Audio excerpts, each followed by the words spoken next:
So before we get into the function of the gut, you're going to learn yourself first. So we need to kind of get to know all the terms and know what we're talking about. So this is Betty. And when I talk about the gut, I'm talking about the space between the bottom of your rib cage, circling all the way down to your pelvis and back around. So we have skin, connective tissue, muscles, organs, nerves, joints, bones, lots of stuff going on in here. And it can also be known as the viscera.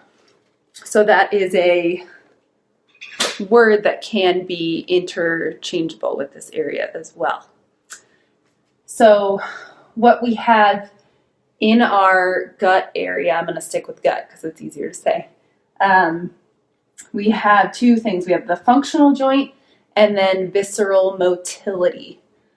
So what the functional joint is, it's actually the ability of each organ and piece of the gut to be able to move independently from each other.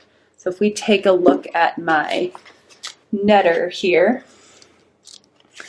you should be able to see this is the stomach right here, and you can see this shiny part right here.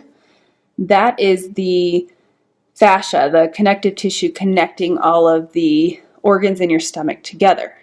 So that functional joint is the ability for each organ to move a little bit independently from each other. So they're still connected, but they should be able to move freely.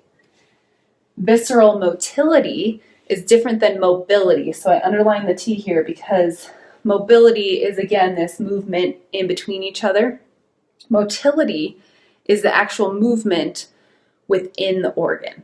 So it needs to have movement inside for it to work properly and absorb those nutrients. So today we're not going to focus on the motility, although some of the gut smashing we're going to do will kind of help the motility. We're really working on getting the functional joints to move.